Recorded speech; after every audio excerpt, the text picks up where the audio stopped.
Hey everybody, it's Thursday night. Must mean it's time for some shop talk. I'm Josh Olive with Haven Comics, and we have an awesome show for you. Um, we think, we hope, we cross our fingers, we pray. At least we'll be here and we'll do a show. We'll see how good it is. So stick around after this intro.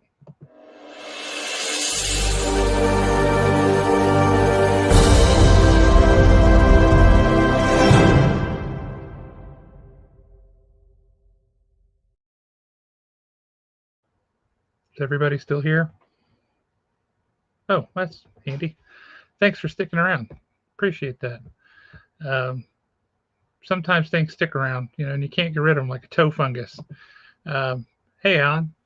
We have both had very bad days for two very different reasons, and I wanted to start the night off doing something stupid and cracking a joke until, as I was sitting down in the chair, I just noticed something in this room that I've never noticed before. Keep in mind, I am at my sister's house. I'm always screaming about a yard sale Ouija board because they'll be haunted and we need one in our Yep. lives. Yep. But stuffed in the corner, You've got to be kidding me. I believe we might have a haunted mirror. Oh. Are those the handprints of trapped souls? Don't know. Maybe we'll find out. How do you propose that we find out? Well, we're still going to need that yard sale Ouija board. Well, that would be helpful.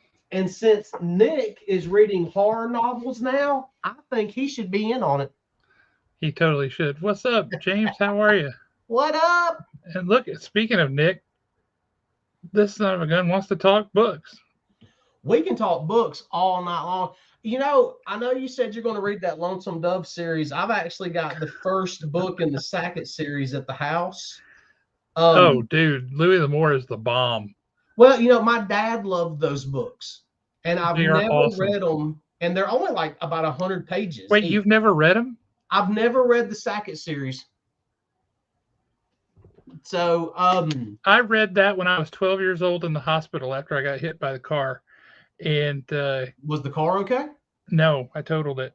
Mm. But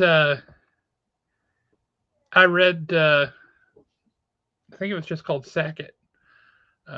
Was the first one. I'd have to look at it. I remember the story, I don't remember the title, but after that I was hooked and I wanted to read all of Louis L'Amour's books. And I have a shelf over here that has all of the books that he published during his lifetime that were written under his name. And he wrote a couple of Hopalong Cassidy books under a different name. But I have every single one of them on the shelf over here, and I love them. Yeah, I want to get into that series. Like I said, they're only like 100 pages. They're short. Yeah, I mean, they're very short books. Yeah, the first one is set in England, and it involves the first Sackett who ends up coming over to the New World. I got to ask Kane, which one is which here?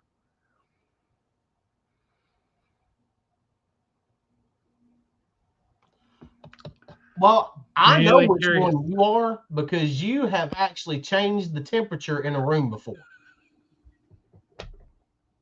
And y'all can think that I'm talking schmack, but there were 3 other people sitting there when that happened, and they can verify every word of what I just told y'all. The temperature went up in the friggin' room, people. Not just by the table where we were sitting at, the whole damn room. The temperature went.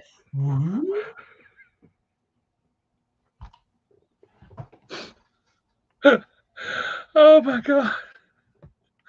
I would like to be able to argue with it, but it's so true. I've never experienced anything like that in my entire life. I was in awe, to be honest. Of horror and surprise on your faces was so funny.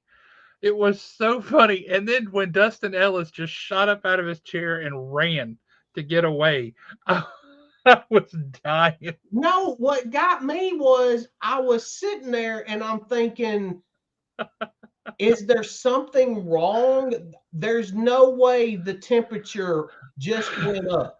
Is this my imagination? And then Dustin Ellis said, damn, you just raised the temperature in the whole effing room. That was the moment that I was like, no, it's not my imagination. Apparently, one person can do that. It's 100% true. It is so true. And it was so funny. Oh my God, that was hilarious. That was what, 3 in the morning or something? Yeah, it was probably about 3 in the morning. Kane, I'm not saying you would have loved that part because honestly, even I didn't like that part. That was awful. But we did 24 hours in a comic shop, and uh, that was bizarre and hilarious.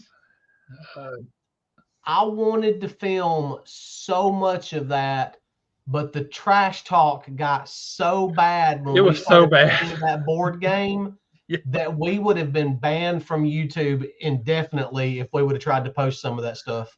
Oh yeah, it was pretty bad. Yeah, it was bad, and we really need to do that again, except just not till 3 and 4 o'clock in the morning. I'm too old for that.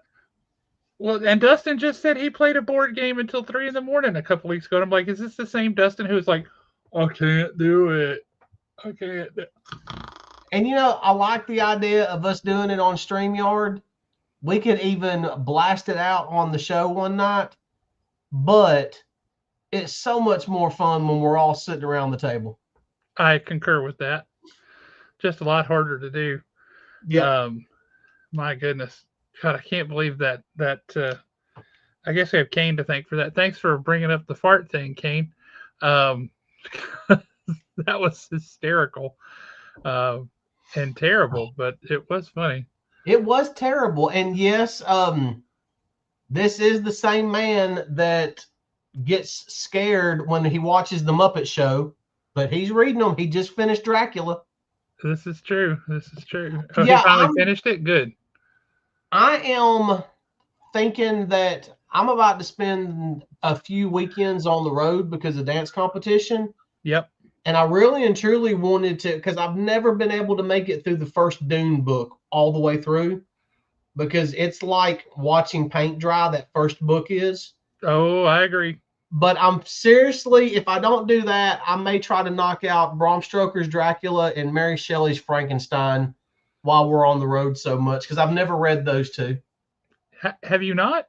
No, but it's one Oh of yeah, those you need where to. I've grown Frankenstein up will with surprise them. you, I think, because it's written like a travel log. Yeah. Here are my journeys. Here's where I went. Here's how I got there. Here's what I ate. And there's so much of that. Um,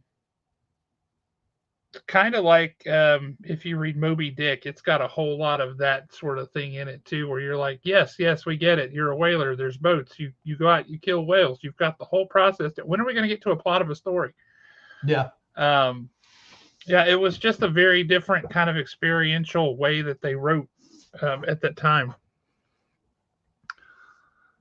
But yeah, no, I think you'll enjoy both Dracula and Frankenstein. Frankenstein is particularly interesting uh, when you consider the context under which that story was born, right?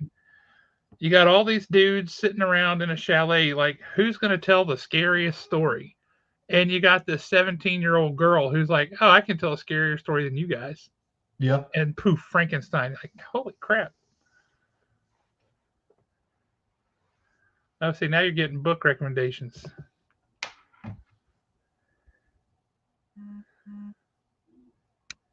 Okay, I'll have to check that out. That sounds right up your alley. So I'm trying to talk Nick into reading Clive Barker's The Thief of Always. Good luck. Well, here's the thing about, yes, Clive Barker is one of literally, if not the top horror author. I mean, dude has written stuff that, I mean, it's out there and it's bad. I mean, like you read every chapter, you go take a shower afterwards, bad. And pray for a couple of hours. But The Thief of Always was geared toward young adults, and it's nowhere near what you would think it is. And that's why I was explaining to Nick tonight when we were talking earlier. Anne Rice's Interview with a Vampire is actually darker and scarier than Clive Barker's The Thief of Always. And The Thief of Always, I believe they even did a graphic novel run of it I think they years did, yeah. ago. I will say this, Nick, you're due. You need to go back and reread the Lord of the Rings again, and you need to read the Silmarillion. And you're like, oh, I already read those. Yeah, you read them once.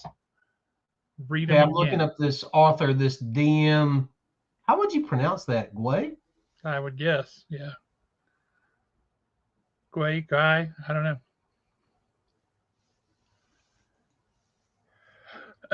Okay, Kane says his wife recommends the Clive Barker graphic novel of that, The Thief of Always.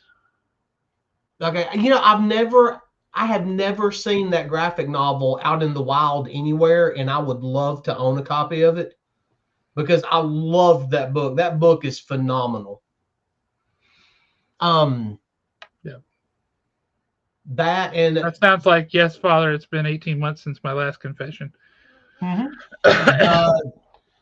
another book that he did in Magica would have made a fantastic graphic novel.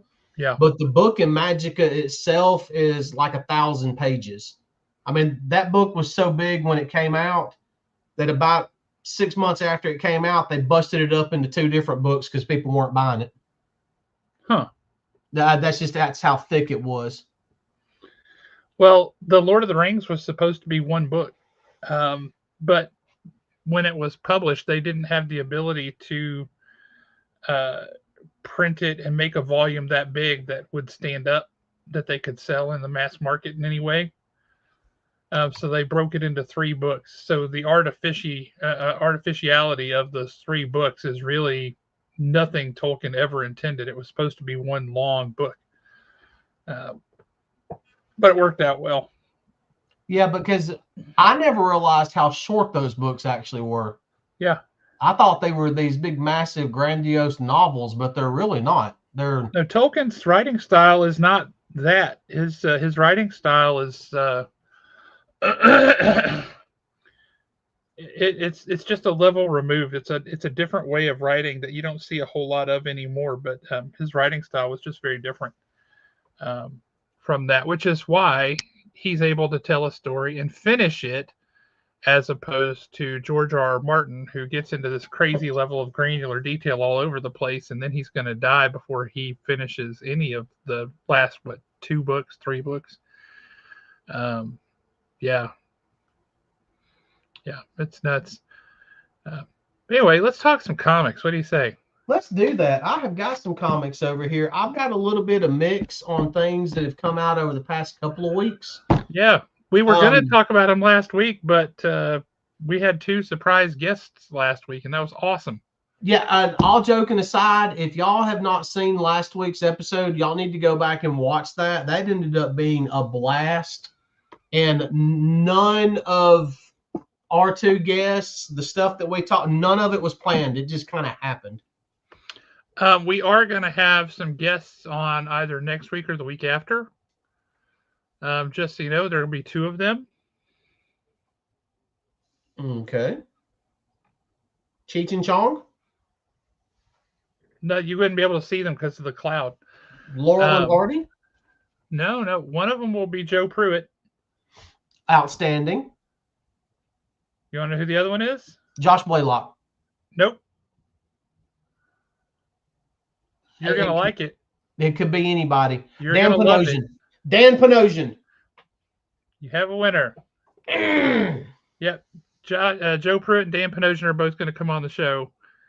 I told him we wanted to talk to Dan Panosian, but we hadn't been able to get him on the show. And he's like, well, let me text him. And so he just texted him and says, hey, pretty boy.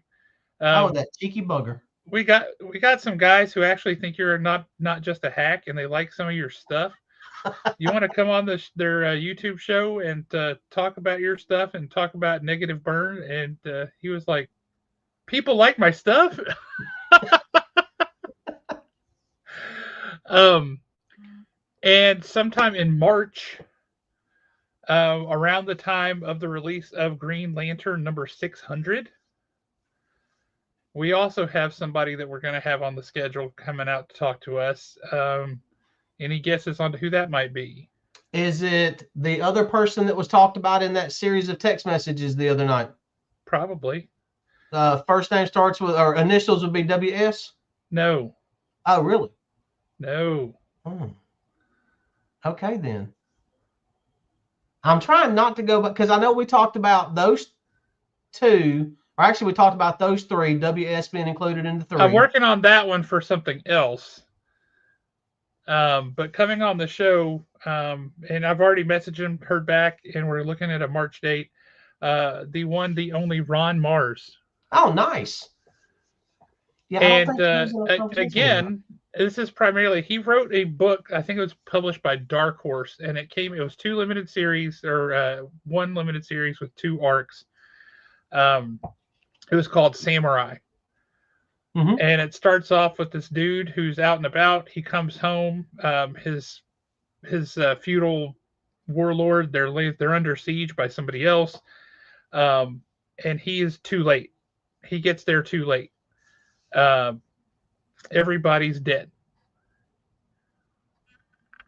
except a handful of people. One of which is the woman that he loves, who has been taken, and then she has been sold into slavery. And he follows her from Japan across the world, trying to find, like, hunting down, like, he's clues as to who took her, who bought her and all this. And it was this Spanish sea captain, whatever he was, this Spanish noble. And so he has to travel to Europe. And in the first story arc, I think it was issue 3 or 4, he finds himself in Paris, where he ends up facing the Three Musketeers. And so you have this samurai taking on the Three Musketeers, and it's great. It's fantastic. But that one ends well, and then there's a second story arc that follows right on its heels. And man, I love that story. Luke Ross did the art, and the art was spectacular. I mean, just incredible comic book art. He had a perspective shot in one of the opening pages that blew me away. But I mentioned that I really loved that book, and so Joe Pruitt texted him, and he's like, "Hey Ron, there's some guy down here who thinks you wrote something that didn't suck. Something called Samurai. Did anybody ever read that? Uh, he wants to talk to you about it, and maybe some of your other crap too. But they just give each other absolute grief over all this stuff. But yeah, so we're gonna have Ron Mars on the show, which is crazy exciting to me. I'm in awe. But we'll have Dan Panosian here next week or the week after, and then we'll have Ron Mars in March. That's pretty great. I cannot wait for all that. This Nick, goofy little show, and we bring these amazing creators on here, and it just makes me so happy. It's like there's no way this should be a real thing, but here it is.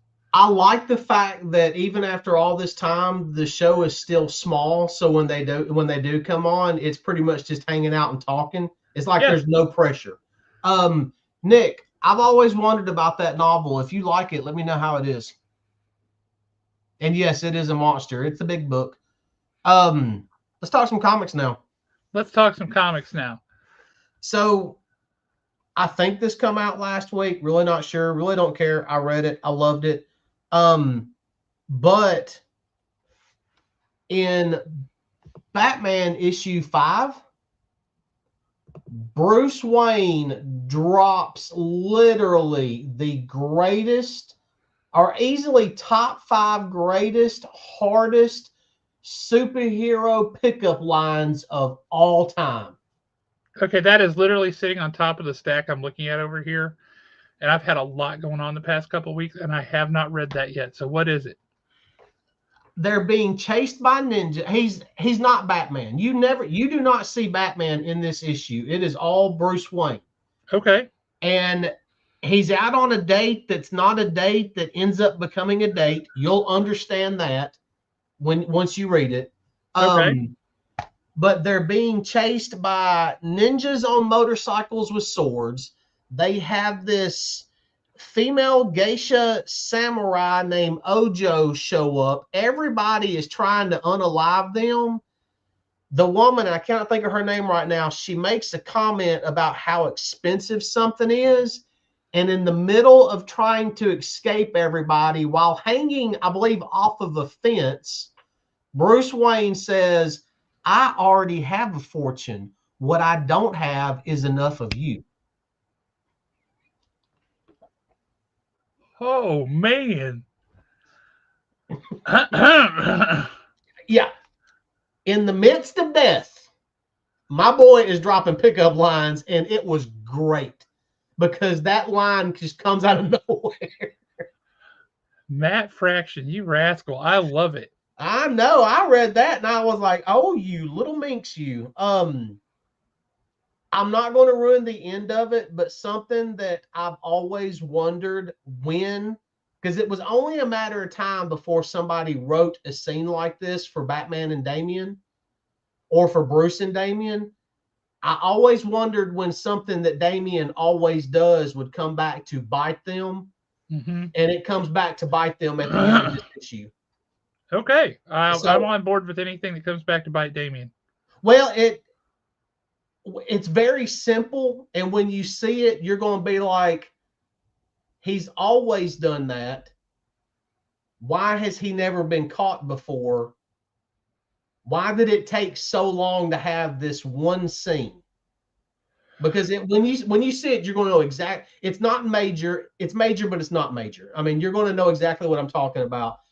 Matt Well, Fraction, that has my curiosity peaked more than anything now. So that's yeah, awesome. Matt Fraction is doing a phenomenal job on Batman. Um, Next up, and I think I can actually let me jump and do a couple of these. I think I got two of these in my stack. Yes. We'll go with Absolute Superman issue 14, the final fight between him and Ra's al Ghul. Um, this Oh, Ra's that al that's amazing.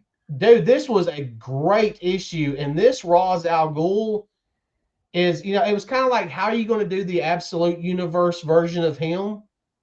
This dude is a nightmare. I mean, he is so, it's the same look close, it's the same name and everything, the same vibe, but completely and totally different. This Ra's Mhm. al Ghul is amazing. But even though that does end in this issue, and it does say starting a new story in issue 15, or is this, yeah, issue 15. Issue 15, you flip to the last page and you kind of got a tender, tear jerking moment there. I thought both of those stories, that fight with Race was incredible. Yep, Um, it was extraordinarily powerful writing, and then the art really showed it off. Um, just amazing, really, really well done. And then issue 15, when you look at what's a Superman kind of a thing to do with a vanquished foe, it is the most Superman thing to do. And it is the most irritating and frustrating, and it seems like such a waste. But as you watch the wall start to crack, yep.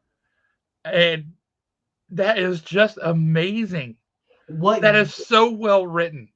But there's other aspects of this issue that I enjoyed, and that was the fact that everybody in Smallville knows who he really is. 100%. And I thought that was great. Yeah, I mean, you're getting this human aspect of it. There was one panel in this issue at about the halfway point, I believe, that absolutely wrecked me, and that was the issue where he talks about what happens in Taiwan. Oh, yeah. That was, dude, that was devastating.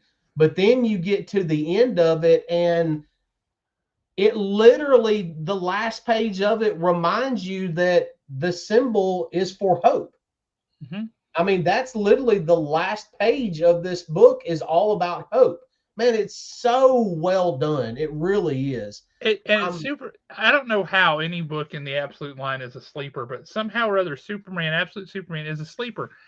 Everybody is so caught up in what's happening in Absolute Batman, which is phenomenal.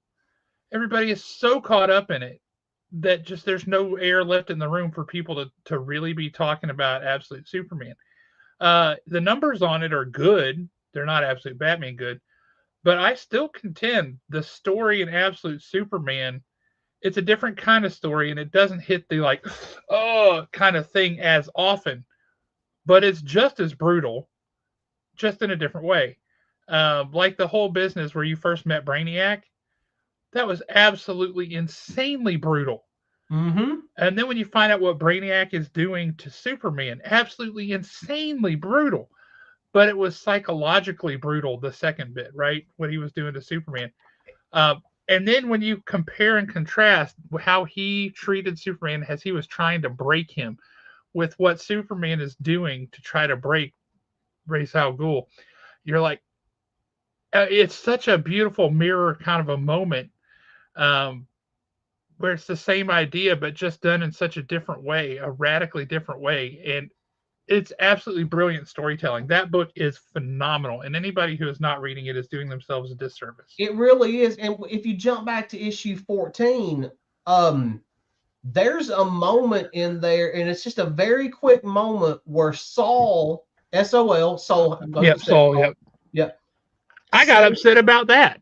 yeah, got upset about that. But Saul says something to Brainiac that is literally just one word and a number. Yep.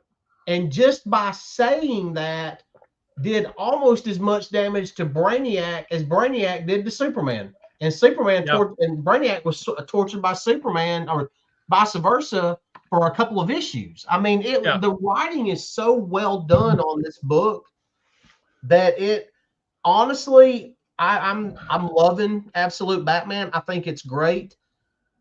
But as far as the overall story and what they're doing with Absolute Superman, I think it's the better book. See, that's where I am too. I feel the same way. I think Absolute Batman is just spectacle after spectacle after spectacle, and Yep. here's a knife in your back, and here's a thumb in your eye, and it's things you didn't expect, and it's twists and turns. But this is a more linear story, that you feel building on these layers, right? And the depth of those layers, it's so powerful and it's so well constructed, and it doesn't have the same level of spectacle.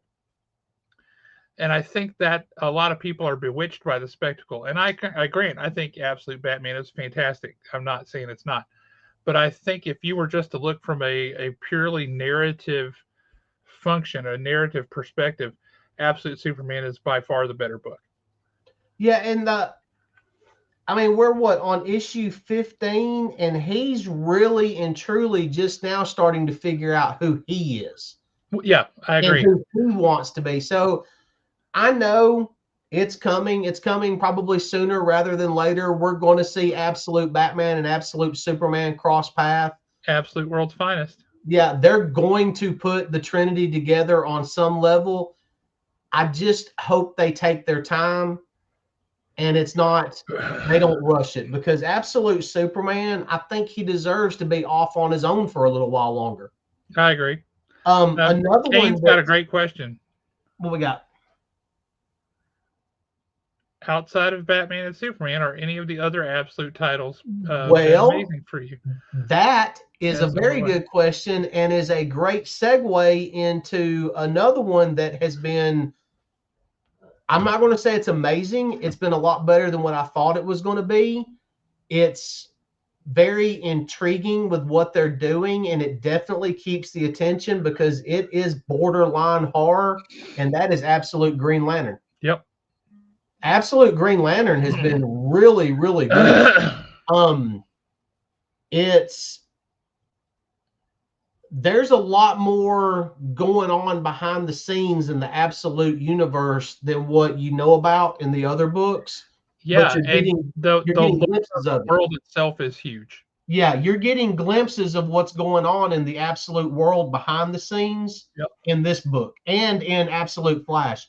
Um, Green Lantern and Flash have both been great. I've really enjoyed them.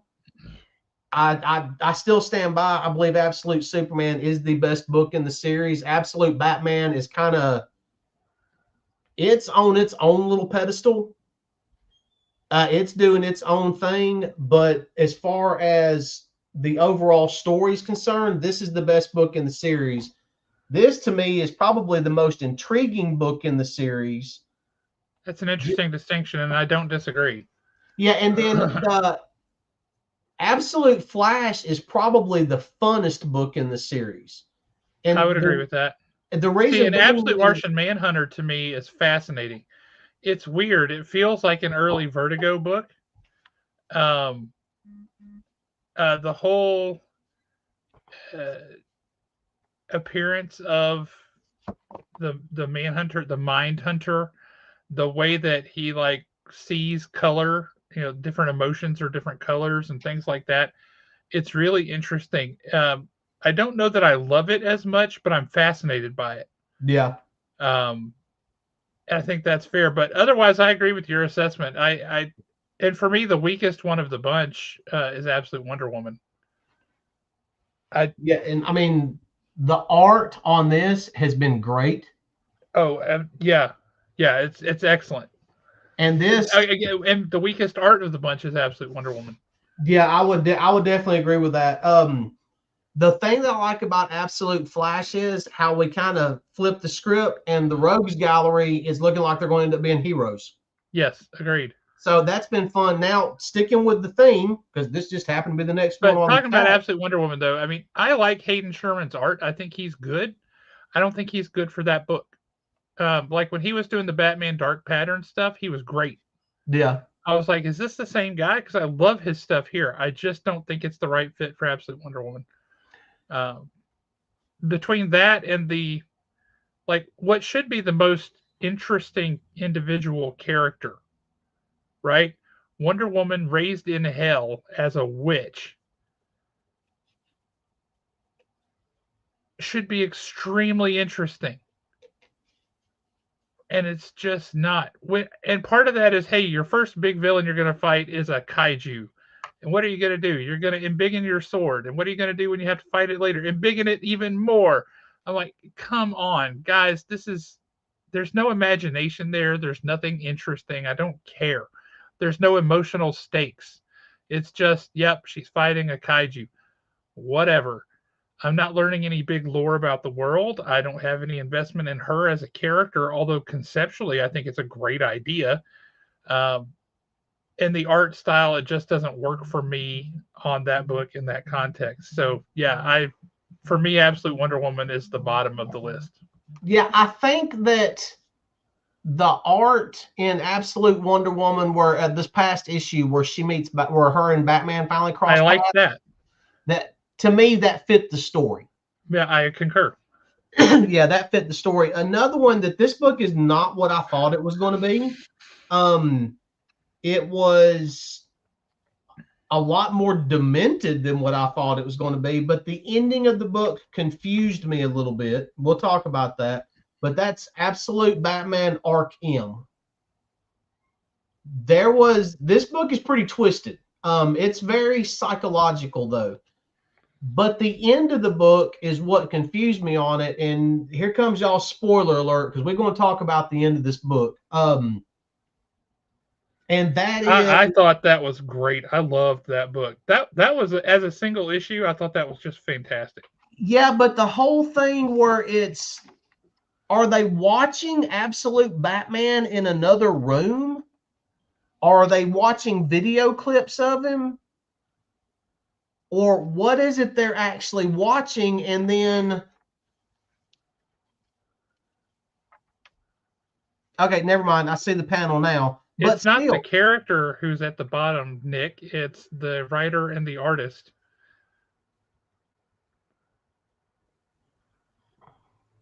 oh, Nick, I could go so many directions with that comment, but He I'm not. intended that. Yeah, I know. I know. That's why I love Nick. But the I do love how they introduced our character at the end of Arkham. I I, thought that was great.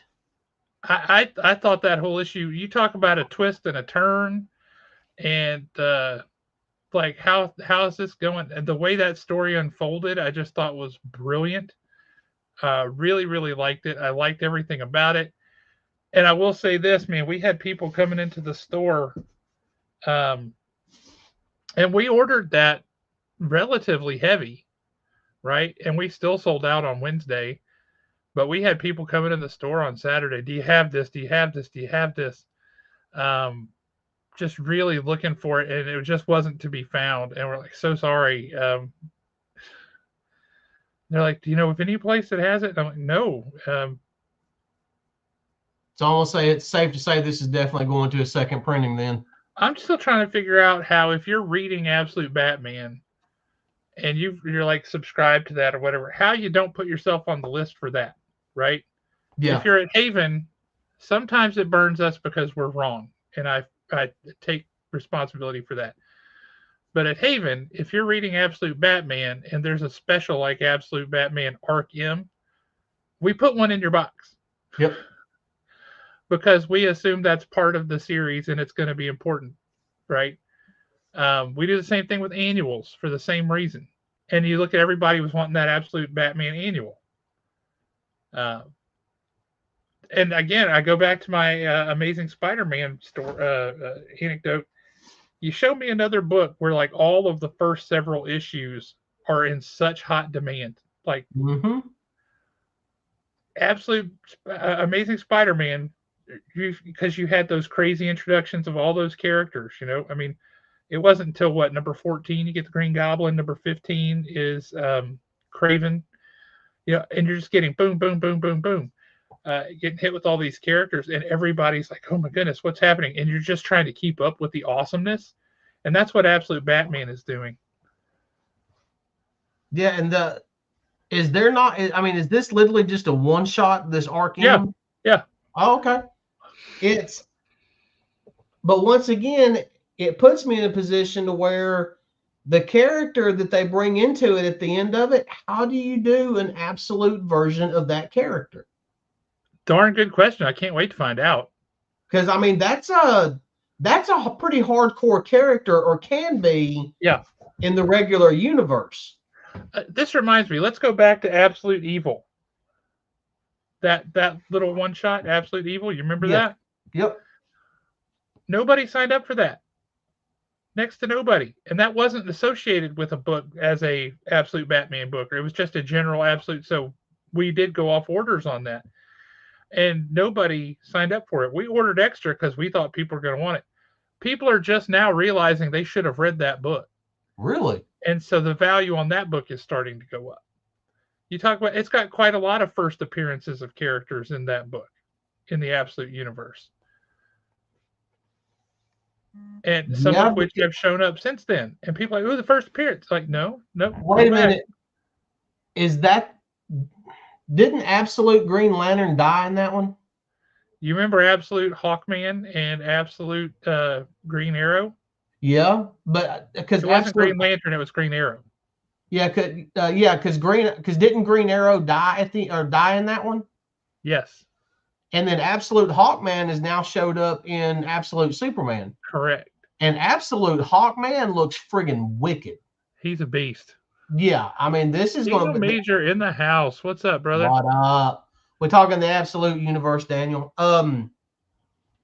But switching gears, and this is only the third issue into this. I don't know how well it's selling. I don't know anybody else that's reading it, but it's definitely been fun, and that's been Twilight Zone. Twilight Zone has been. It's been a fun book. Have I you read love this that they issue? have it black and white. Did you read this issue? I haven't read that one yet. It is a cross between almost like the movie Idiocracy and a little bit of King Arthur. Oh wow. And just as far as like the time and the way they're fighting and some of the Right, things right. are said, like medieval times. Think Yeah. medieval times meets idiocracy. Lord have mercy. But by the time you get to the reveal, you're like, oh my God, this is so stupid, but I can see it happening. Uh, This has been fun. I never thought that I would really and truly need to see a knight in shining armor with an American flag as a cape holding a 50 caliber Gatling you gun. never thought that? I never would have imagined it, but I saw it in this issue and I loved it. But you're Yes, James, there is a Twilight Zone book. You should pick it up. You heard what Alan said. You see what Daniel Major says. Um, mhm. yeah, The first issue is really good. I'll give you fair warning. The second issue is wordy. I mean, it is so wordy. it was a lot. It was a lot, but at the same time, it needed to be a lot. It was definitely a book worthy of the Twilight Zone title. Agreed. This one, same. I mean, worthy of the title, but this one was just fun. This was like that fun episode. Speaking of fun, and I have been screaming this book's praises for a year, people. A year. Must be Flash Gordon. It is Flash Gordon. It is, and this is, look how beautiful Dell Arden looks. But you know what? Oh. Let's flip her to the backside and check her out. Um, so, oh, good Lord Almighty. And I would just open right up to that page. Am I enticing y'all to read it? You're not enticing me to read it. Well, the whole premise is right now is, and we're coming to, this story arc is coming to an end, but you actually have two Flash Gordons and two Ming the Mercilesses. We've Like you already do. had we've already had two Dell Ardens. It's a dimensional thing. And they have gotten mixed up in each other's dimensions. Well, in the universe that we know, the dimension that we know, Flash Gordon is a hero and Ming is the villain. But in this alternate reality, Flash is the villain and Ming is the hero, and Flash is actually known as the destroyer of worlds. So they're basically playing each other's people against one another, impersonating each other to get to what they're to get to the end goal. And it's been really, really good. Jeremy Adams, the guy that writes Aquaman, he's writing Flash Gordon also. Yeah. Next up, I mean, it was fun. It was a KO tie-in, but nothing really jumped out at me at this book. I do like all the different characters that we get to see in it, but that's Justice League Unlimited. Yeah. This was more of a filler tie-in for me. I mean, nothing really spectacular that tickled my fancy. Now one that definitely tickled my fancy, and that was Rockefeller's issue 11. Have you read it yet? No, I have not, but go ahead. They're setting something up with his sister Raya, or Yes. Raina, however you say her name, between her and his daughter, her niece. There's definitely a connection there that is going to be exploited or enhanced. Okay. I'm trying not to spoil it because you're going to see which direction it's going until the end of it, and then the end of it is a pretty big cliffhanger. It's one of those where you see the last page and then you're like, no, there needs to be one more page here. So the next issue should be really good. I think his daughter, I can't not remember her name, is going to be the key to Raina's humanity, so to speak. Okay, I believe that. Yeah, and it's very, very well written the way they kind of do this exchange back and forth between them. But I mean, it was another fun issue. Next up, and I'm going to say I have finally found a book by them that just did not float my boat, tickle my fancy, and all that good stuff. Sisterhood issue 5. Yeah, the sisterhood story started really well and felt like it fit in everywhere, and then it just kind of faded off. Yeah, it just fizzled. I think it was 2 issues. I think the miniseries is 5 issues. I think that it was 2 issues too long. They could have took some of the bigger elements of 4 and 5 and pushed them into 2 and 3 and ended it in 3 issues, and it would have been a lot better. Because Yeah, the story just kind of, in fact, the end of this had a very, very, very Twilight Zone ending. that's The true. end of it actually fit very well in the Hyde Street mythos, but it really and truly, it was the getting to the end of it. And then another one that was fun, and I know that it ended this way because of the story, but That's how they mostly end. yeah, because of the story they're trying to tell, blah, blah, blah, blah, blah. But I don't care what anybody says. Lex Luthor does not defeat Etrigan. Etrigan? Etrigan. Don't care. I did like the fact that it went all 3 rounds. You got basically all the cool suits that you wanted to see from both characters. I mean, it was really good. It was really well written, but I just don't think Lex Luthor wins that fight. Um, I am curious as to how this is going to go with Superboy Prime. 100% would watch. Oh yeah, that would be great. Yeah, I think the old Spawn cartoon that would fit really well. Um, but I am interested in seeing how this is going to all play out with Superboy Prime Yeah, because Superboy Prime is supposedly taking over for Superman for a while.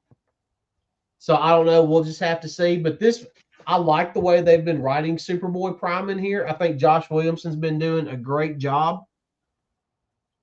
I mean, this stuff like this was fun for me, but no, I just don't think that fight would have went that way. Sorry, Josh Williamson. I love you, but you're wrong. yes, he is occasionally. That's it.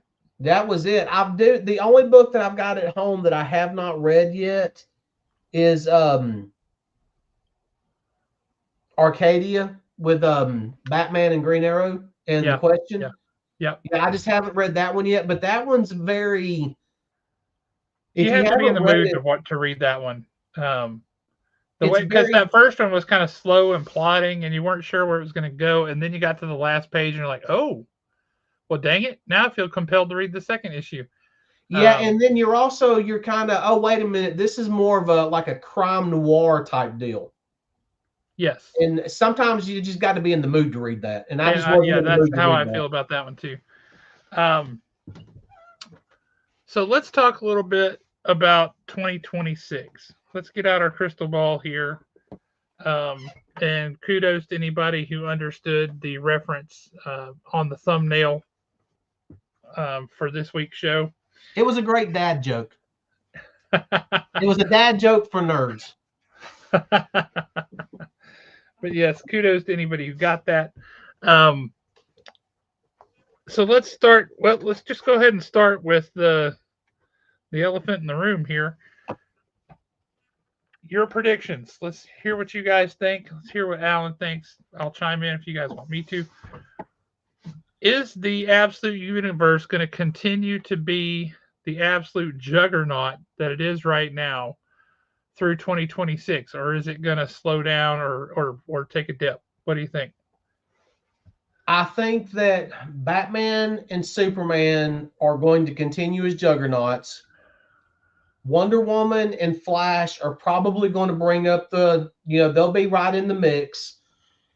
If Green Lantern can maintain, I think it'll be like a solid backbone book for the entire universe because of what they've been introducing in the background. I do feel like we're going to end up with a couple of issues or a couple of titles that they try to come out that may end up falling flat on their face. But I believe that at the end of 2026, ultimately, Absolute is still going to be a juggernaut as long as they do not cross Absolute and Unlimited, main continuity into each other. If they keep them separate for another year or two and they completely establish Absolute, I think it's an unstoppable juggernaut then. But they've got to stay away from main continuity for a little while longer. Daniel Major has the caveat that as long as the storytelling stays strong, that the whole thing stays strong, and I tend to agree. I think that's how that's going. Now, you said ultimately you think that's going to be the case, so that brings me to my next question. We all know the Ultimate Universe is coming to an end. They planned it this way from the very beginning, and now this world is unraveling. It's coming to its end. Um, is the end of the Ultimate Universe the actual end of the Ultimate Universe? No, because in comic books, there is very rarely ever an ultimate end or absolute end to anything. I think what'll happen is they might take a page out of, say, like a Mad Cave or AWA's playbook, and they'll just take some time off. They'll wait and see what the fan reaction is to that, and then make a determination. I think that you might see the Ultimate Universe play out again with different characters, a different scenario. Maybe not the Maker, maybe Doom next time around, or even by Doom, you mean Doom from 616 or Doom from the Ultimate Universe, who is also Reed Richards? I mean Doom from the Ultimate Universe. Okay. And I'm going to butcher his name because I always butcher his name, but in the Ultimate Universe, they could also even do something with King Thanos or Maestro, however you say his name. Maestro, yep. Yeah. So I think it's over for now. I think it's on hiatus until they can see what the fan reaction is. And I think a lot of the fan reaction on that, it's all going to come down to how well Absolute maintains throughout the year. Because if Absolute Universe maintains, Marvel's got to answer somehow, some way. I agree with you on that sentiment, but I think the end of the Absolute Universe is a head fake. Okay. I think they're juking so that you look this way, and what they're going to do is I think they're using the construct of this end game in Absolute Universe to coalesce the whole thing down, to blow it all up, and to start over with the spawning of a new iteration of the Absolute Universe. And I'm going to guess that they're taking some pages out of the DC playbook, and that the new Absolute or new Ultimate Universe that spawns out of this is going to be a horror show. That's what I think. I think they're going to absolutely head fake it, and it's not going to be the end. It'll be an end, but it won't be the end. Yeah.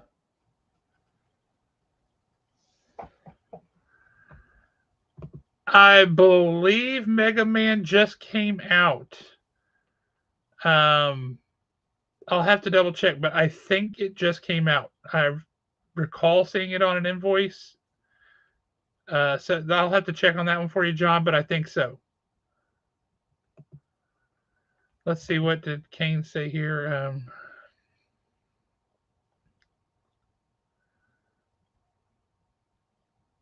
God, I hope that's not it. That's so lazy. That's so lazy. Let's just have them fight. I don't want to see that. Yeah, I don't want to see that either, because you're right. It is lazy. And if they do something like that, It's just gonna. I've seen this argument a lot here lately. For some reason, it's always on Facebook, Instagram, wherever. And it's always the who runs the gauntlet, who wins, all this other stuff. And they always want to throw Moon Knight into the mix. And it's the same scenario with this. As long as Mark Spector is Moon Knight and is alive in the Marvel universe, it does not matter if it's MCU, if it's comic books, if it's a freaking radio show that they decide to do one day.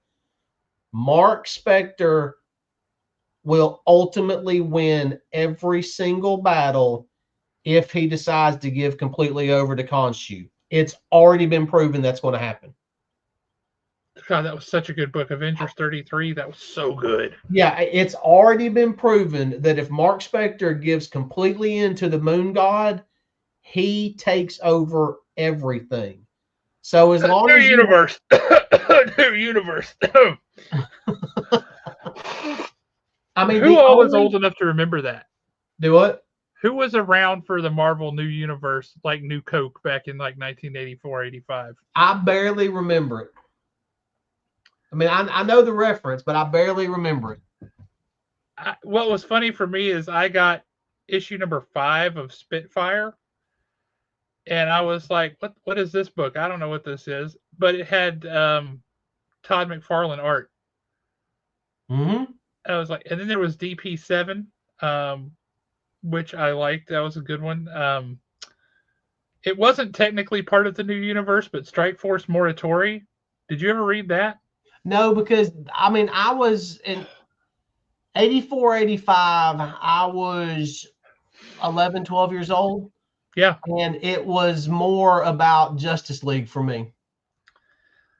Well, we have a trade of the entire run of Strike Force Morituri on the shelf at the store.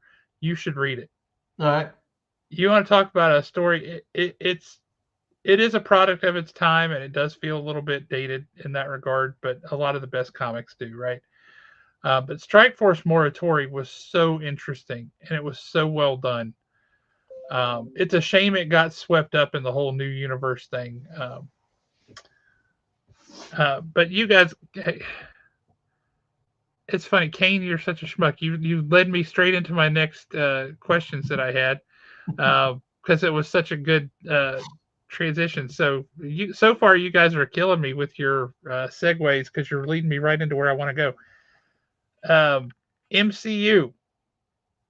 It's got 2 big movies coming out this year. Does the MCU get people back into theaters, or do people continue to go, I'm done? I think that you're going to have 2, maybe 3 strong weeks for Doomsday because of the Robert Downey Jr. factor. And that is a big And Chris question mark. Evans and Serious Thor. Yeah, I mean, but this is a big question mark though for me. It's really going to come down to how well the story of Doomsday goes over. Everybody's going to want to go see RDJ one more time, but what's going to happen with Spider-Man? You know, I mean, I honestly liked Far From Home. I thought Far From Home was great. Mm-hmm. The way, to follow up Endgame the way that it did. But why? I would like to know why, because I still want to see it. I mean, I want to see how they're going to do it. But to be honest with you, I never saw Wakanda Forever. It's actually a very good movie. It is, but the minute I found out that M'Baku was not going to be Black Panther, I was really butthurt over that. That's stupid. I know, but I had to boycott it. That's so dumb. But this is the internet. This is what we do. Will live action Miles Morales be in that in Doomsday? I don't think so, and not in the new Spider-Man movie either.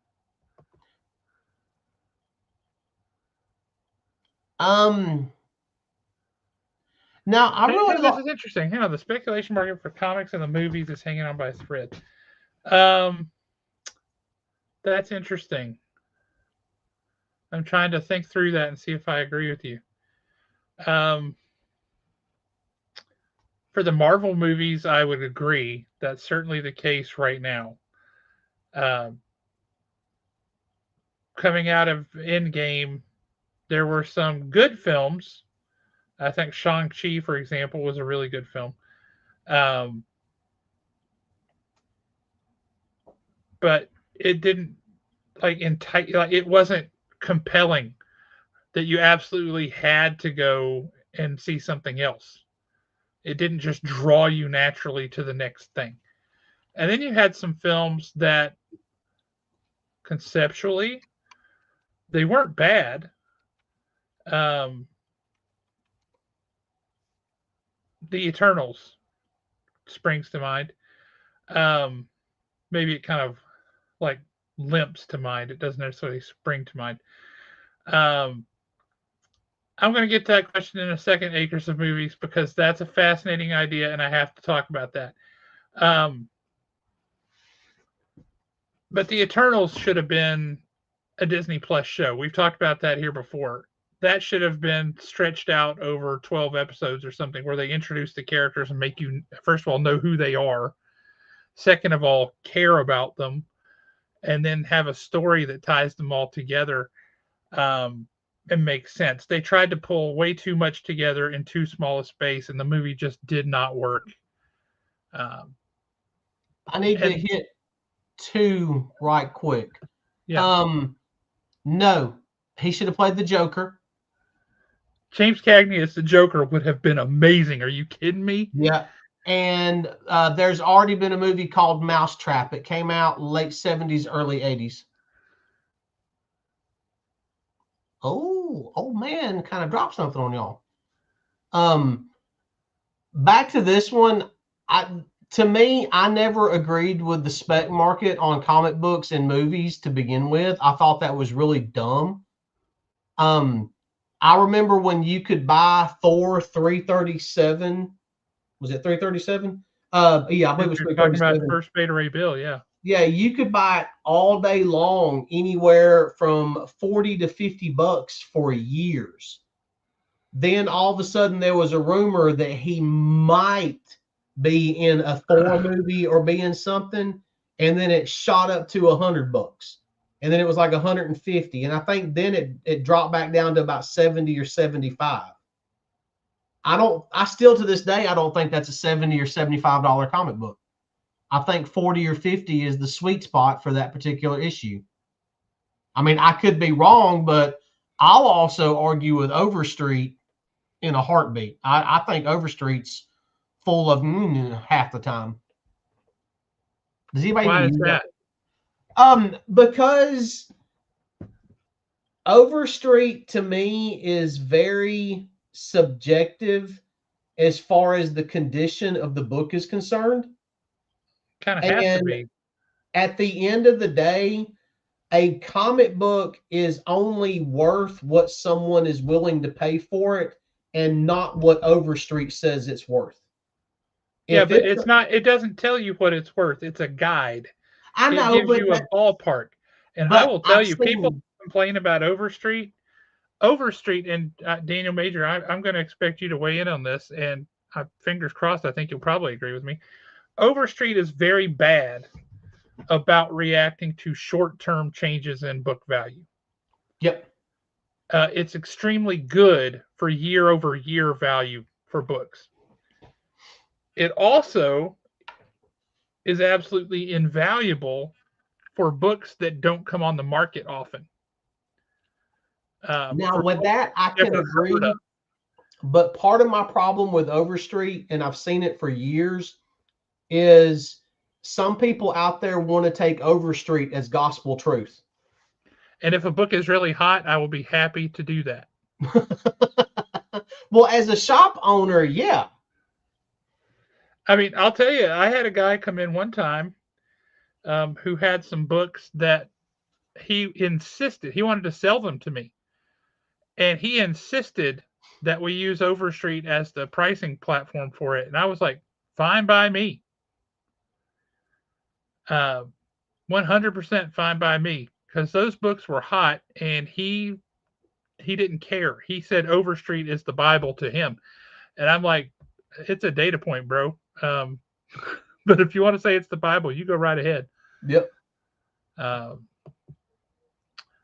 but I think Spider-Man's going to be an awesome movie, and I think Spider-Man has a slightly different audience than than the MCU in general. I think it's going to do very well. I think Doomsday is going to do very well. I don't think it'll be pre-COVID numbers. I agree with that. Um, but I think people will come back to see uh, Chris Evans as Captain America. They'll come back to see RDJ. They'll come back to see the X-Men. I think they'll come back to this, and I think people will give Doomsday a chance, at least a significant enough subsection of the population will give Doomsday a chance. And if those people walk out of the theater going, holy smokes, that was incredible, I think then that the other people will go, wait a minute, really? I'll have to check that out. Now, they may or may not check it out at the theater, but I guarantee you once it hits streaming, it's going to go through the roof. Now, I'm a little different on that, and I'm looking at it just a little bit differently on this. I believe that we will see pre-COVID numbers for Doomsday. And the reason why I say that is we're seeing pre-COVID numbers for Avatar. And sorry, Avatar fans, I think that series sucks. But yet, where people are rushing out to see it, I think that Doomsday has a very real shot at pre-COVID numbers.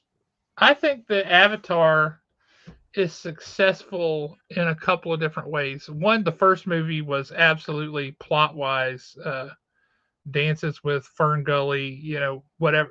It's what it was, right? Yeah. With the unabashedly stupid name for the MacGuffin being unobtainium. Like, are you kidding me? That just like makes me physically angry. That is where that movie lost me, in the middle of the friggin' theater right there. Because it was stupid. You spent right? $40 billion to make this movie. It's absolutely beautiful and gorgeous, but the only name you could come up with is unobtainium. Yeah. So the first one frustrated me. I didn't see it until it was streaming, right? And I thought, fine, I'll give it a watch and see what the fuss is about. It's objectively beautiful. Mm-hmm. It is a beautiful film. He created an incredible world. Now, he didn't tell the most compelling story in that world, but he created a beautiful, compelling world. And then you get the second installment, The Way of Water. And now you had a good story. I saw Fire and Ash at the theater. Aaron and I went to see it together, and it is an absolute spectacle. It's incredible. And the story is good. It's not superb, but it's good. And it continues to be this amazing exploration of this beautiful world, this incredible environment. And I really, really liked it. You talk about New Mutants 98 staying under $5 and in dollar bins. Owen Anderson has a story of them using New Mutants 98 to start fires because they had so many of them in the back issue bins and they needed some kindling to start fires.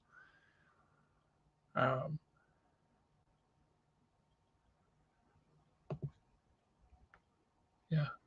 Well, now, Daniel, and this is just me kind of sitting back and observing the market a little bit. I think part of that speculation market also come from, you had people sitting at home for the longest time because of COVID. And what they were doing was they were rediscovering these lost loves, and they were basically sharing them with their kids, and they were eBaying them and everything else. Well, what happens when you start doing that? The prices start going up on eBay. I don't think that it was, yes, some of it was movie speculation, but to me, yes, COVID drove prices up on a lot of books, but COVID hurt the industry. because it overinflated a lot of books because you had people sitting at home going, "Oh, I've got to have that now." And the people on eBay As were a thinking, member of the industry, I was very grateful for that. "Oh yeah," but I mean, It and worked out well for me. hey, 2021 was my best year ever in the history of the store. I'm going to be honest with you. I had some very good days on eBay myself when I sold some stuff Yeah. because it was like, wait a minute, you're going to be willing to pay that much for that book?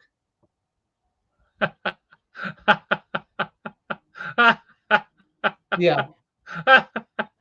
Kelly, I love you. That's brilliant. Yeah, I Uh, never saw the fascination with Avatar. I watched the first movie. It was visually, like you said, visually beautiful. It was good, but all the hype afterwards. I now don't get me wrong. If I'm going to Animal Kingdom, I'm definitely going to Avatar Land at night. because it's visually stunning. Exactly. It really is. But I will say the story in Way of Water and then Fire and Ash, for me, and I'm probably going to get a lot of flack for this, but I tried reading the first Harry Potter book like 2 or 3 times, and it was just tough to get through because the writing in it is objectively terrible. She was not a good writer. She was not good. Now, as she got more practice with more books, her writing improved. So the later books were actually much more well written than the first one. And I kind of have a similar sense with Avatar. The first one was a hackneyed story. Like he's like, I don't want to think about the plot. I just want to create this world and show all the cool stuff in it. So let's just tell a story. We don't have to think about too much. And boom. So that's what he did.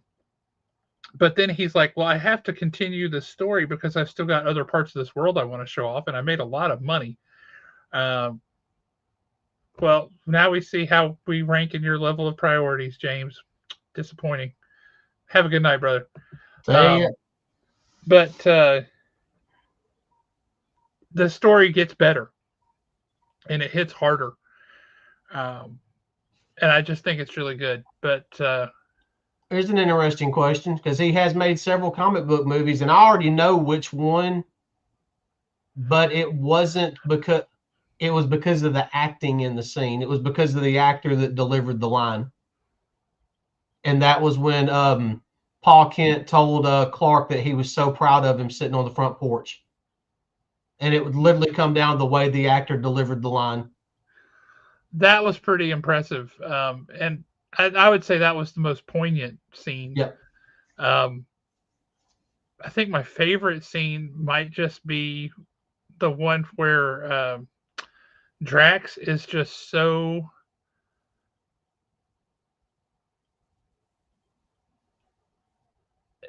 oblivious, so straight up earnest as he's describing how unmanly uh, Star Lord is. Because it was just so earnest and so funny. Like he couldn't understand remotely how that would be offensive. He's just telling the truth. Or Um, the angel pirate scene. oh yeah, yeah. But that was pretty great. See, Daniel agrees with you. Um, yeah, absolutely, absolutely. Um, but let's. So we had the movies question. Um, gosh, now I forget what my other question was going to be. Have you got any questions for me? Predictions? Actually, let's go back to Marvel for a minute. Okay. Um, is Marvel going to figure out any way of bringing their stuff back up to the level that DC's at in 2026? No. Not at all. No. And the reason being, there's no way it's going to happen in 2026. The reason being is DC did this the right way, Yep. and they spent several years building up to this. Agreed. Kind of like basically how Marvel did with the movies, how Disney and the MCU approached those movies. They took their time and they built it over years, and they turned it into something that we're never going to see a movie like Endgame again. We're never going to see a lead up to an Endgame like movie again. Well, do you think maybe they'll start to lay that groundwork in 2026? they might try, but I am stealing this from Nick Ellis all day long because he said this several years ago, and he is 100% accurate, spot on. I'll give him all the credit, and I don't I even don't know want that to I do like that. saying Nick's 100% accurate And about anything. he is 100% accurate. Marvel's problem is they do not have people writing the core characters that Oh, actually care about the characters. that's true. Yeah. If we could, if you put Ryan North on Spider-Man, you would see an instant resurgence of Spider-Man. I mean, he is writing Fantastic Four, and that Yeah. is a flagship title for Marvel. Yep. I And think putting him on Amazing Spider-Man would be better. yeah, I mean, I look at what Jed McKay's doing with Moon Knight. The books that are flying under the radar is the books that they're not paying attention. They're not paying that much attention to as a corporation. Oh, that Daniel, that hurts me. Yeah, Would I just Wesley Snipes have been a good Riddler? I'm trying to think. Like on its face, I look at it and say, no, he doesn't strike me as the Riddler at all. But Wesley Snipes is a better actor than people give him credit for. Could he have played an effective Riddler? I for an effective Riddler, I will go to an older actor. Body structure wise, you're going to argue no, that's not the Riddler all day long, but the way he portrayed himself and the way he cracked jokes and presented things, Don Rickles would have made a great Riddler. Um, if you wanted to pull it up Yeah, even, I think he would have been a Riddler more in the same vein as Jim Carrey, which I despised. Um, yeah, I kind of hear with you. I think maybe more as a more modern day Riddler. I think Wesley Snipes would have been good. Um, I don't know that I would get him for the camp stuff. I'm trying to think of who would have made a good Riddler. It's well, I not mean, a if we role want I to, think about a lot. So let me pause and think here for a second. well, you pause and think. I already know my answer on that one, and that would have been Gene Wilder. Now, Gene Wilder would have made a great Riddler. If you go back and you watch Gene Wilder's work over the years, he is literally the greatest smartass to ever live. Oh, he's fantastic. It's an art I form with like. him. I think his way of slyly just kind of dropping a line Mm-hmm. would be really interesting. And of all movies, I keep picturing how creepy he could be in moments in Charlie and the Chocolate Factory. There were just moments that were so creepy, where he was just ugh, as they're going into that tunnel and all this. And God, when he drops that line, no, wait, stop. The yeah, anticipation is killing me. But he yeah, says it so so deadpan. dead. Yes, so Yeah, deadpan. yeah. Was it the You know, that's anticipation? not bad either. I will say I hated the movie No Country for Old Men. Oh my God. Talk about you get to an end and you're like, well, that was it. So frustrating. Johnny Carson as a Riddler, that's fascinating too. Yeah, I don't like the manic way that Tim Carey played him.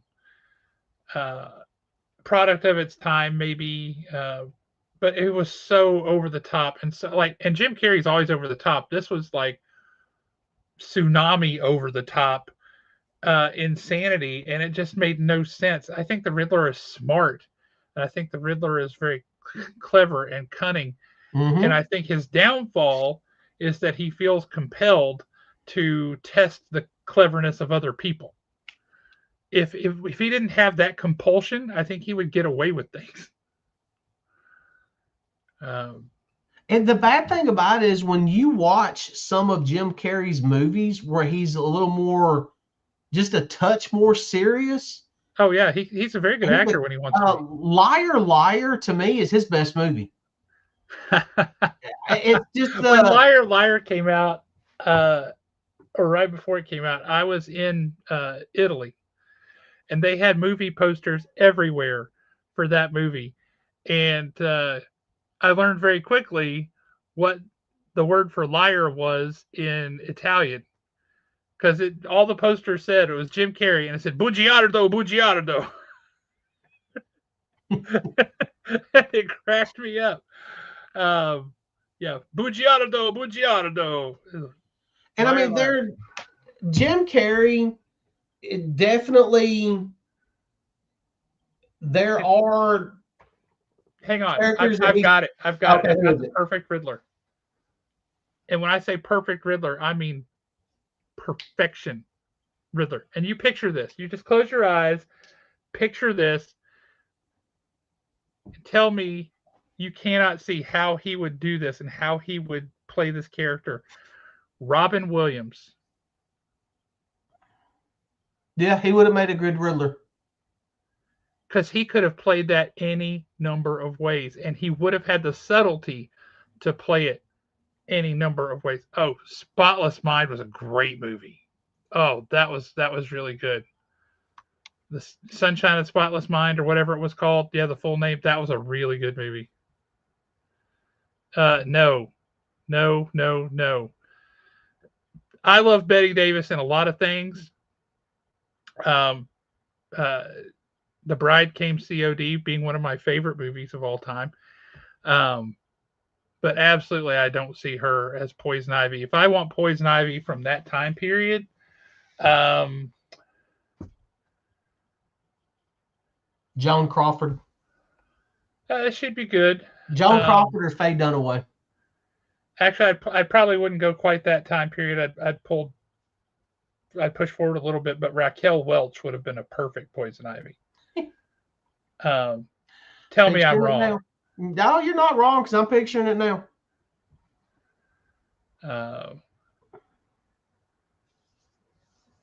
Yeah, that's good. Acres of Movies always bringing in the awesome questions. Love it. So let's look as we're putting our crystal ball here to 2026. A couple years ago, Mad Cave came along and kind of surprised us all, and like, wow, okay, they're actually putting out some really good stuff. Is there a company that's putting out books today that you see their stuff, you like their stuff, and you think that they're poised for a coming out party, kind of like Mad Cave? No, and it's because of what all's going on with Diamond, or what happened with Diamond. The way shipping is done now, I think it's going to be very hard for a smaller company to break out. I think Mad Cave was in a unique position, like Mad Cave, Dynamite, a couple others. They were in a unique position to where they had pretty much already solidified their spot in their reader base.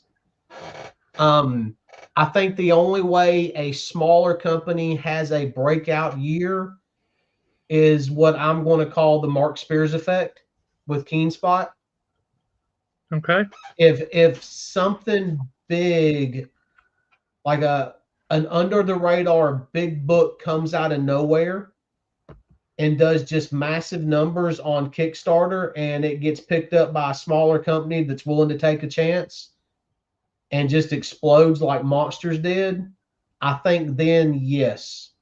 But I think the days of AWA, as much as I hate to say it, are pretty much over with for the way they were doing things. Yeah, they it's like all their initial stories that they had. Oh, we should do this. They didn't have anything else in the backlog. Yeah. That was all they had. And that's really been disappointing to me, if I'm honest. But I understand your thought process as far as the dissolution of Diamond and all that goes. But I will say this: what's happening is that massive publishing is kind of turning into a mini Image. And they are taking and publishing, they are the face of the publisher to Lunar. And so Massive is putting out a lot of books that are not Massive books. They're from other people. Like Josh Blaylock with Devil's Due, for example, is publishing under the Massive banner. It's not a massive book, but that's who he's using to get to market. And there's probably, when I'm doing the order every month and I get to the massive section, it's longer than the DC section. It's huge. It's huge because they are carrying so many books from so many publishers. Um, so there is a path to the market that way. And Massive seems to be happy to be that path for just about anybody. Well, you and I we talked about it a lot in the past. Not so much over the course of 2025, but we were saying it a lot, in 2021, 22, 23, 24. The independent comic books were literally stomping everybody. We Yes. were getting so many good independent titles, Yep. so many good stories. I mean, it was like the independent scene was becoming its own juggernaut. Yeah. And then in the past year and a half, it's like everybody woke up to DC. Yep. And I just don't think we're getting the quality of independent books that we were getting across the board. Honestly, I was spoiled with the independent comics. Oh yeah, they were great because they were so good. I don't know how they get back there though. I don't know how they're going to do it. I mean, is Massive going to be able to pull that off? I mean, it's, and I'm going to make the reference now. Yeah, we talked about him earlier. Dan Panosian's Black Tape.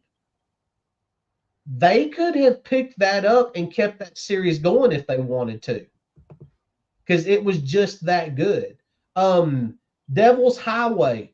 Devil's Highway and Black Tape are my two favorite books, and they go neck and neck from AWA as far as which one's better.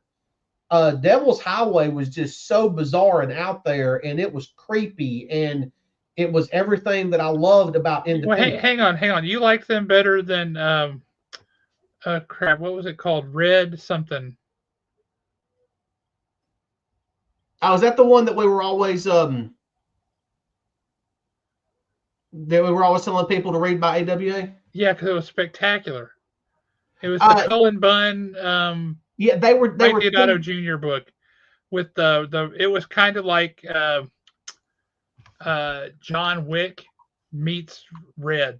Yeah, the retired Extremely Dangerous, and it was called Red something. Gosh, that was a good book.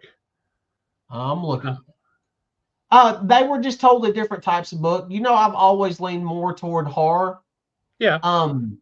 But no, that was a great book. I thoroughly enjoyed it. But I think one of the reasons why Devil's Highway is such a big book to me is because that was my introduction to AWA comics. Oh, fair enough. You always a little bit of nostalgia for the first. Sacrament, another great comic book. They Sacrament was great. This was the very first thing we talked about, Keith, on the show, was whether the Absolute Universe was going to continue to be the juggernaut that it is right now. Very first thing we talked about. So help our numbers out, do a rewatch, go back and catch the first part of the show. Red Zone. Red Zone, that was it. Yeah. Yeah, no, that was fantastic.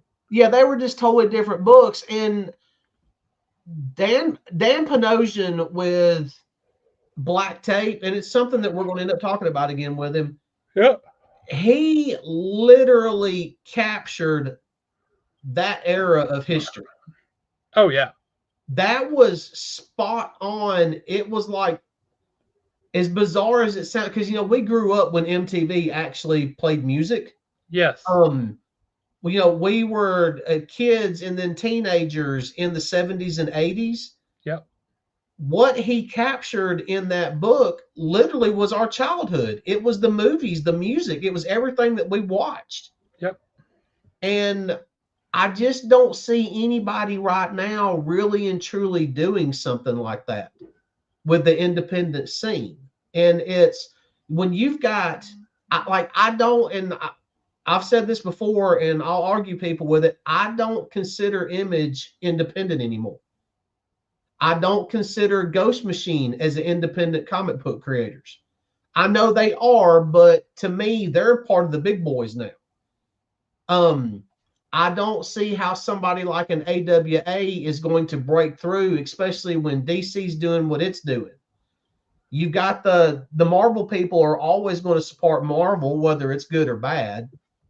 But I just don't unless Image or Ghost Machine can come up with something that can boost these smaller books. I just don't see anybody having a breakout year like that, like they did a couple of years ago. Yeah. And you know what I think the downfall was for AWA? Please tell me, because I want to know. I mean, they just stopped. Well, I'll tell you what the downfall was. We kept reaching out to them to come on the show, and they wouldn't do it. That, you know what? That's a very good point. They wouldn't even reply back to us. So poof, down. You're done. Adios. Bye, AWA. Oh yeah, no, Daniel, I think you were 100% Oh, right. I had that on the screen earlier. I totally agree. Yeah, you're 100% right on that. Yeah. We're actually dying for them to pick our pockets. Give us more stuff to love. Yeah, I mean, we're the ones that will actually go buy the stuff. I mean, we're at a point in our lives and our careers where we can't afford to go buy it. Yep. Yep. I know that sounds really bad, but it's the truth. I mean, if they, and that's just the cycle, right? You hit a yeah, certain group of people hits the age where they have disposable income, and they can afford to buy the things that made them happy when they were kids. Mostly, I still don't have a USS flag, so until I can convince my wife to give me an entire room just for that, and I don't think that'll ever happen. That's just how it's going to be. But well, guys, we're about at the end of our time here for today. Anybody got any last things they want to talk about before we hit the rookie road?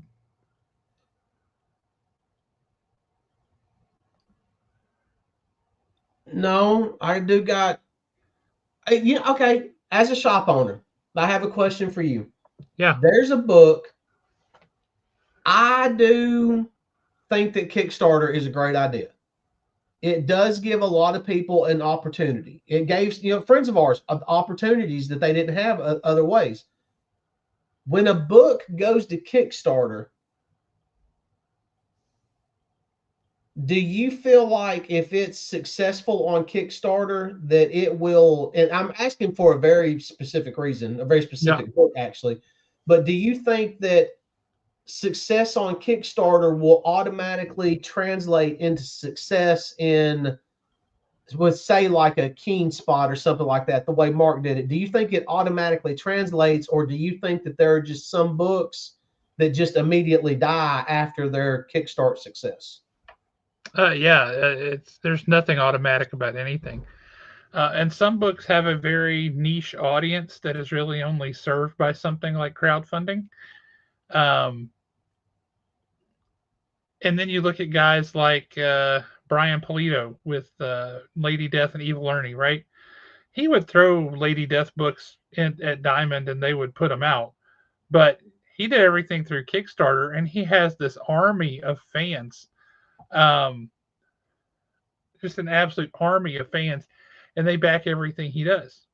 Now, he also has very stringent policies and very diligent processes where he puts out what he says he's going to put out when he said he's going to put it out, and he has a machine, and it is a well-oiled, perfectly operating machine.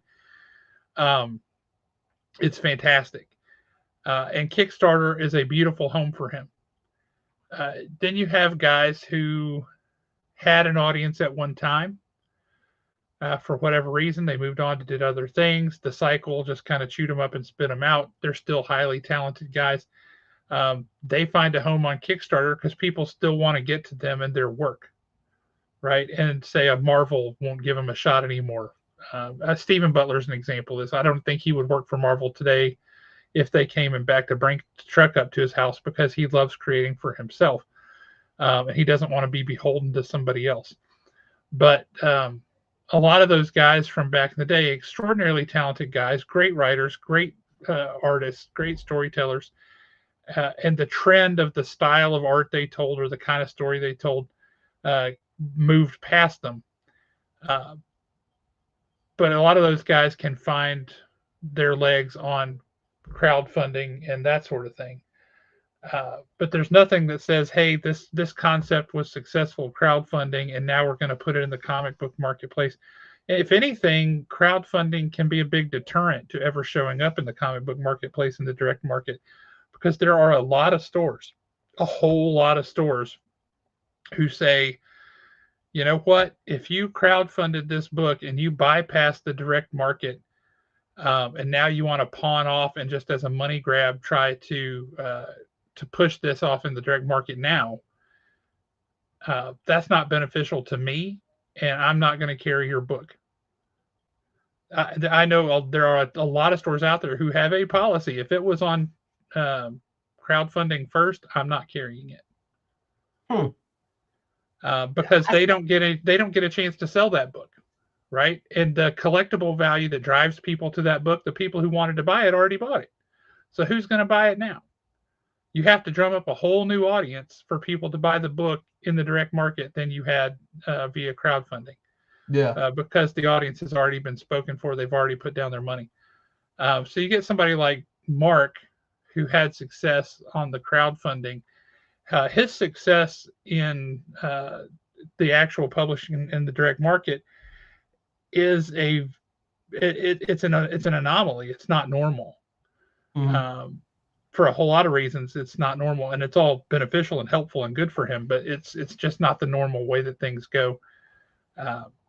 So yeah, no, I don't think there's any correlation between success and crowdfunding and success in the direct market whatsoever, because you have an audience that's already bought the book. Well, see, it's like I have never backed anything on Kickstarter. Not because I'm like stingy and don't want to spend my money on it, but all the things that I want to read that would be on Kickstarter, I know that you're going to back them at a retailer level. And I would rather just hold off, wait till you get yours, then that way I can support the shop. Plus, in my own twisted little logic, not only am I supporting the shop, I'm also supporting, we'll say, like Mark also. Yeah, absolutely. Because I can basically kill two birds with one stone. Sure. But I've always wondered, like this one. And the reason why I brought that up is AWA just recently did a crowdfunding for a Ultimate Oz universe. It's like a retelling. Yes, I saw some of the stuff for that. Yeah, I would love to read this, and it was very successful on Kickstarter. Now they will probably be successful in the direct market because they're already a known quantity. That wouldn't surprise me if they are. And another exception to that was the Berserker book with Keanu Reeves. Yeah, that did very well in Kickstarter, but it also did very well in the direct market. So there are exceptions, but yeah, that's where that is. So hey, we got to run. Got some things got to do. Really appreciate everybody. It's always fun hanging with you guys on a Thursday night. So thank you very much, everybody. Hope y'all have a great night, and we will catch you all next time. Thank you much.